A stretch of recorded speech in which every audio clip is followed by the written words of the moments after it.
tanta fé, tanta confiança de que é possível a gente construir isso, que a gente foi adquirindo uma capacidade, um potencial realizador tão grande, a partir do momento que a gente sabe que essas ações de pequena escala, conectadas a outras, se tornam uma coisa de imensa escala.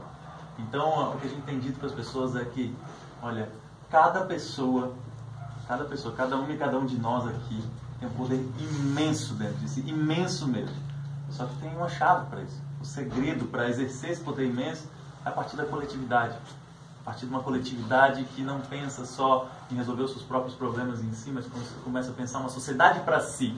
Uma sociedade a partir não só do indivíduo, mas do indivíduo se relacionando com a sociedade se relacionando com a natureza.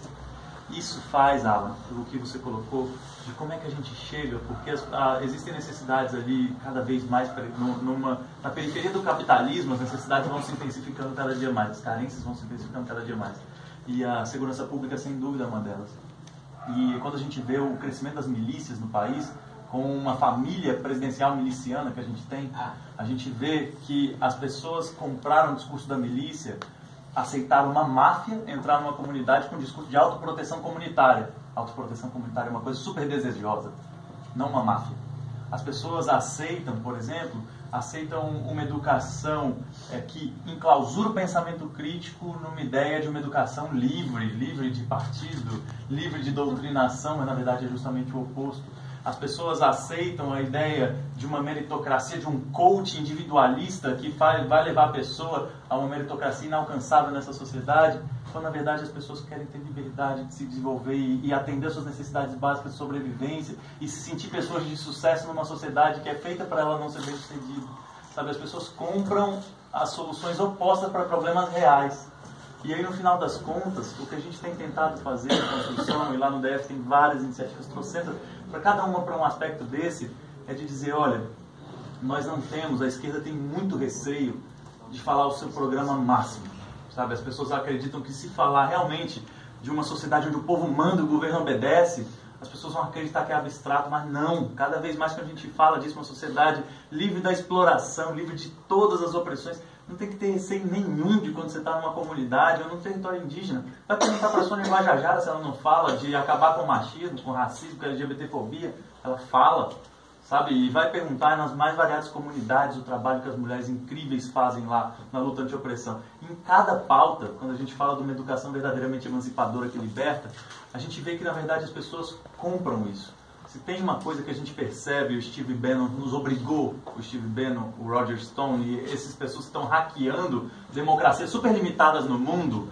através de uma rede internacional de interpretação de dados em massa na internet de Big Data e conexão com uma rede de espalhar fake news também numa escala industrial robotizada, é que se a gente não pensar verdadeiramente como que a gente estimula as emoções e os sonhos das pessoas, a gente lida realmente com as inseguranças e os sonhos delas, a gente sempre vai perder para essa máquina que se especializou em fazer isso, seja nas suas fake news, seja através da intervenção de uma teologia de dominação do fundamentalismo religioso neopentecostal, que se especializou em se enraizar nos territórios, inclusive também, como ninguém no nosso país.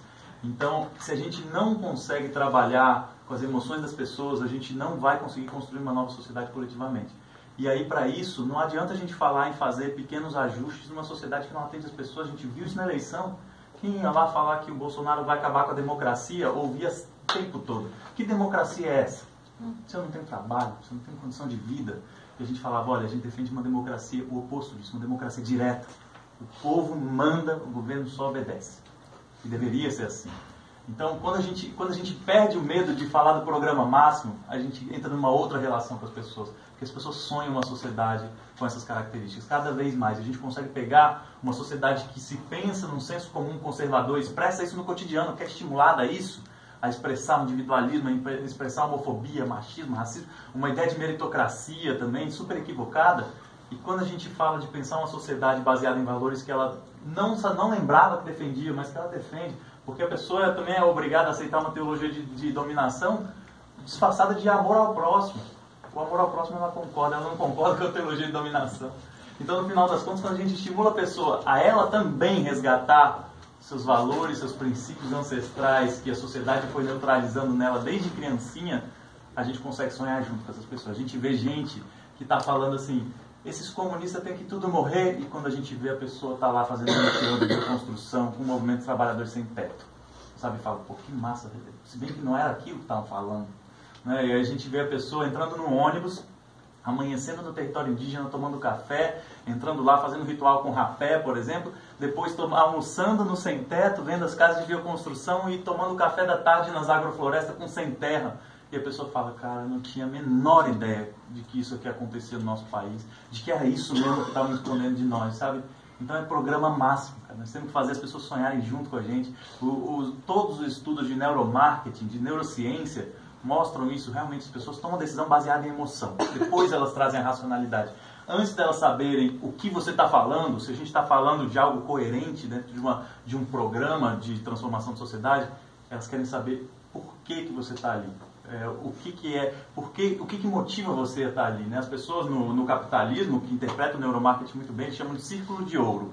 As pessoas não querem saber o que, nem como que você está propondo aquela solução. Querem saber quem é você e qual é aquele propósito. O que te motiva a estar lá na rua conversando com ela? As banquinhas pela democracia quebraram o paradigma da esquerda tradicional por conta disso. Que eram pessoas que estavam lá dispostas a escutar ativamente, com mentalidade servidora. No Distrito Federal, no terceiro dia do segundo turno, a gente já estava com a banquinha lá aberta. E falando para as pessoas, olha, nós não estamos aqui para impor nada, a gente está aqui para conversar com você sobre que tipo de sociedade que a gente quer construir. E quando a gente ouvia, a gente gerava um relacionamento. E quando a gente gerava um relacionamento, a gente via que a gente tinha muito mais identidade do que aquela convivência tóxica de rede social fazia aparecer. Então, no final das contas, se a gente fortalece o programa máximo, a gente pode alcançar esse caminho que a gente quer, que talvez para nós seja o único caminho possível. O capitalismo projeta para o futuro da humanidade, do planeta Terra, um caminho que ou é o Mad Max da destruição total, do fim dos Estados Nacionais, da devastação generalizada, ou é o caminho que os ricos escapam no Elísio, né, nas suas bolsões. Nós queremos um caminho alternativo. E se a gente conseguisse construir, já que a gente está falando de filme, e se a gente conseguisse construir um avatar? Em que os povos, a partir dos territórios, derrotam esse sistema de injustiça e compartilham finalmente a sociedade, a natureza e as pessoas na sua convivência comunitária, e cada indivíduo ali com seu próprio propósito, florescendo na sua diferença, construindo realmente ali com Eiwa, né, ou com Pachamama, com quem quer que seja, com Gaia, uma sociedade diferente, uma natureza diferente, e talvez finalmente um futuro em que as pessoas tenham um horizonte de carregar vida ao século 22 e que a humanidade não esteja entre as vidas que não passaram desse século. E isso é possível. Então nós estamos nos obrigando a desenhar esses mundos, né? Não existe saída para a população mais pobre que não essa, que não enfrentar de verdade, radicalmente esse sistema. E disso traz aquela ideia da raiva digna mesmo, que os zapatistas trazem muito, né? La digna rabia, né? A gente tem que ter essa capacidade de se indignar, mas as ferramentas de construir talvez não sejam mais as mesmas. Nesse momento, a gente precisa menos daquela liderança masculina cheia de testosterona, gritando com uma linguagem super violenta e impositiva, e muito mais de pessoas capazes de fazer um trabalho de formiguinha, agregadora. O que vai dizer se a gente vai ter correlação de força para construir uma nova maioria social não é necessariamente a nossa capacidade de impor um programa e gritar e impor ele na marra. É a gente construir cativando a partir do relacionamento, por exemplo, como a Cíntia faz. A Cíntia hoje de manhã, quando a gente foi lá, ela cumprimentou cada uma daquelas famílias e conversou sobre a família que estava fazendo tratamento médico, conversou sobre a outra que estava com um problema na casa, se resolveu, se não resolveu, e tem um relacionamento genuíno ali. Ali tem capacidade de transformação, de pensar a sociedade para si. Então, nesse sentido, a gente tem tentado fazer isso. Olha, a Cíntia não deixa de denunciar esse sistema de injustiça que ela fala que não atende, que tem que ser sabotado, que tem que ser destruído. Ela faz a luta contra-hegemônica. Mas tem a hora da gente ser contra-hegemônico, tem a hora da gente construir uma nova hegemonia, com outros valores. É por isso que o Marquito, enquanto as pessoas estão fazendo emenda, o governo está fazendo decreto para fazer aditivo no contrato do aterro sanitário, o Marquito está propondo uma lei da compostagem compulsória, obrigatória. Então a pessoa, ele se opõe ao que está errado e ele já propõe novo, uma sociedade no lugar. Então, nós temos que nos desafiar a pensar esse outro mundo possível. Para cada projeto que vem aqui em Florianópolis, insistam, construam junto com o mandato agroecológico do Marquito o anteprojeto. O projeto vai ser o oposto disso, que as pessoas saibam onde se referenciar sobre o que está construindo ao final. Para cada mandato construído no fisiologismo, na compra de voto, no curral eleitoral, no coronelismo, construa um mandato referenciado em assembleias populares nos territórios. Para as pessoas saberem, como o Marquito falou, não tem salvador da pátria, é a coletividade que tem força. Então, no final das contas, a gente tem boa parte desses instrumentos na mão. E isso pode trazer para a gente a caminhada mais feliz, de felicidade verdadeira mesmo, que a gente já viu. A esquerda é adoecida, em parte, por conta das suas práticas e a sua forma de agir na transformação da sociedade. Chegou a hora da gente construir essa outra história em que a luta por uma emancipação humana e uma outra relação com a natureza traga para a gente espaços de felicidade, de acolhimento verdadeiro.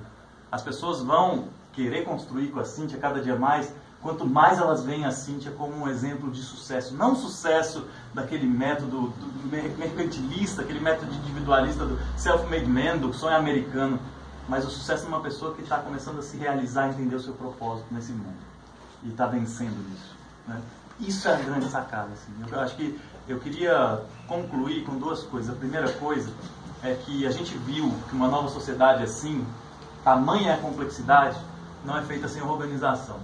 Então, não necessariamente o subverta, mas se organizem coletivamente. As coisas não nascem espontaneamente. O mutirão de amanhã demandou o Marquito, o Rafa, aí lá atrás dos materiais do banheiro seco, demandou uma série de coisas, uma mentalidade servidora pregressa àquela atividade imensa de tarefas. Essa atividade aqui não nasceu espontaneamente. Então, só a partir da organização a gente consegue propiciar esses espaços. Antes da Cíntia fazer uma oficina lá no Morro do Quilombo, tem todo um processo de preparação, tem toda uma atividade ali que gera aquele processo ali. Quando chega lá ele brilha.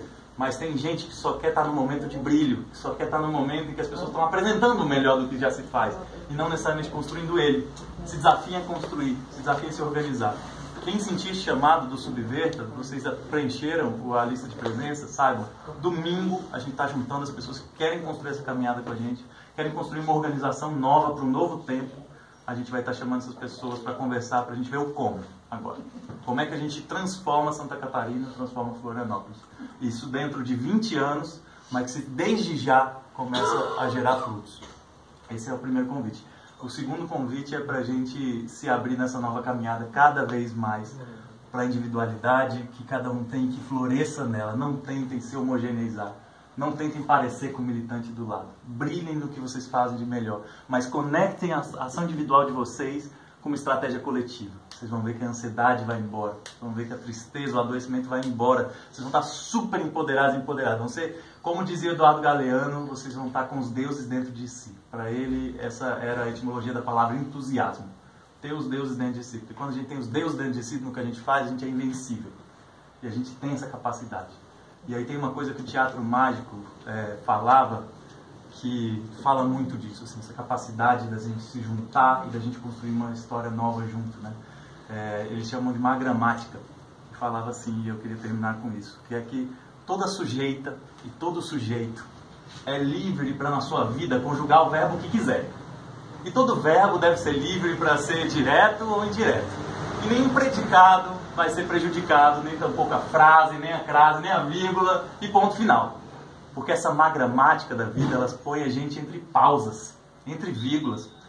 Mas estar entre vírgulas pode ser também aposto, porque nós apostamos o oposto. E nós vamos cativar todas e a todos sendo apenas sujeitos e sujeitas simples. Quanto mais simples nós formos, mais nós vamos cativar. Sujeitas, sujeitos com suas orações, com suas pressas, com suas preces, e que a gente enxergue o fato de que a gente tem acessórios para essas nossas orações. Porque seja separado, ou seja adjuntos, nominais ou não, que façamos sempre parte do contexto, que a gente seja todas as capas de edição especial da história da humanidade. Mas, porém, entretanto, contudo, todavia, sejamos a capa, mas sejamos também a contracapa. Porque a ser capa e ser contra-capa é a beleza da contradição, é negar a si mesmo. E negar a si mesmo para uma nova síntese dialética é muitas vezes encontrar-se com Deus, com teu Deus, com Deus da tua luta, com a Mãe Natureza, com Gaia, com Tupã, com Oxalá, com qualquer divindade que guia você e te orienta. Então, senhoras e senhores, que nesse momento que nós estamos aqui hoje, que eu espero muito que uma tenha se encontrado na outra e o outro na uma, até porque tem hora que a gente se pergunta, e a gente sabe que só vai dar certo assim quando a gente se perguntar por que é que não se junta tudo numa coisa só. Obrigado, pessoal.